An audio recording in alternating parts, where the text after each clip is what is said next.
He's like a father to me. I think Reverend Jackson is like a father to Well, hundreds of people. but considering about 4 or 5 years older than him, Okay. you know. But I'm not we, surprised by that. but as we ran together, people would ask Jesse, "Is this your little brother?" Okay. No, this is not my little brother. This is my friend.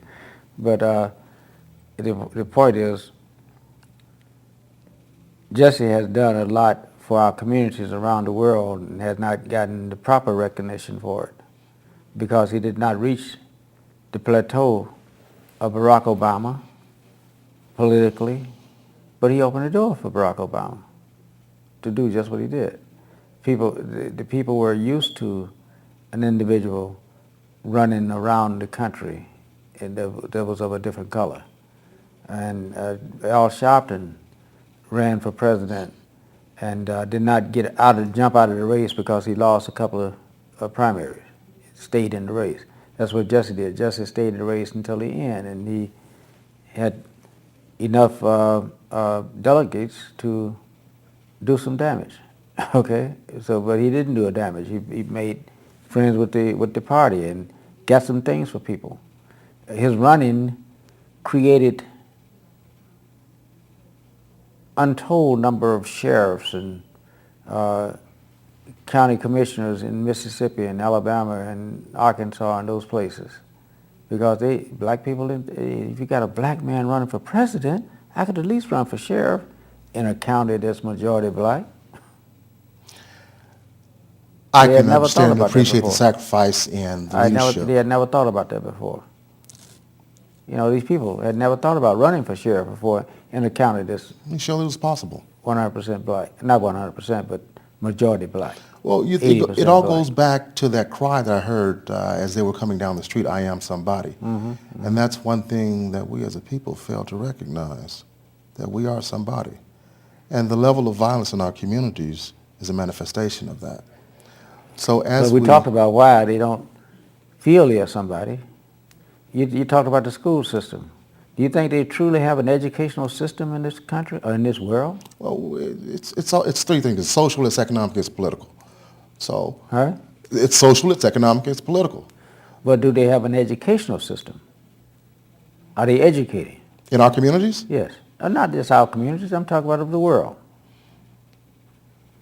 The school system is designed to train and manipulate and control. That's what they do. See, you don't need someone to sit up under you for 4 or 5 hours a day to teach you how to read, teach you how to write, teach you how to add and subtract. But if they do that, they take control of your actions and they tell you to stand with your arms raised and say, "My country, 'tis of thee, sweet land of liberty." That's back in grade school, and I still remember that stuff. Okay. You understand what I'm saying? So that's indoctrination. They even got people believing that your God descended down from heaven, had sex with a little 16-year-old girl, then went back to heaven, ascended back to heaven, and left her here to explain. I don't know what happened, Mama. I don't know. Well, it must be a child of God. Immaculate conception. And see, we sit up and believe all that stuff because of the deep-seated indoctrination of these schools. I think that's only possible if we lack knowledge of ourselves. You know, back in the early 90s, I was really helped to appreciate something when I received this album by Dick Gregory. You know, one of the things that Dick Gregory said, he said, "A man without knowledge of himself is like a tree without roots. Mm-hmm. How can he stand?" Mm-hmm. So this project that I'm involved in, Ride for Change, Ride for Hope, seeks to reconcile some of those issues by reconciling us with the roots of our community. And that's why we propose creating multiple levels of coalitions of support for our project. One of those levels happens to be Rainbow Push. We want to connect with them and maintain that. SCLC. I thought you were going to say something about that. National Action Network. That kind of scared you, didn't it? And so many others. Actually, I'm talking about connecting with those organizations that have historically advocated on behalf of minorities, underserved, and underprivileged communities. You find that in this day, especially in this day, those organizations are getting very little support from us. And those are the very organizations that have paved the way for us.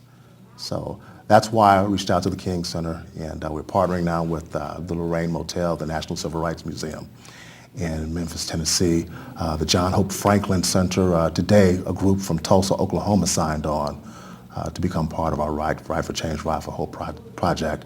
We're in 13 cities this year, and we're looking to grow our coalition of support around the country into 52 cities within the next 2 years. So Okay, we're but talking on about some July rapid- 31st, you're having a kickoff in Memphis, Tennessee? That is correct. We're going to culminate our project at the Lorraine Motel. That's right. Where King was assassinated. That is correct. The dream did not die at that location. Okay, and that's 2160 Wheaton Road? No, that's something else. No, that's where That's we're Lorraine proposing to Hotel is start the downtown. project there. Yes.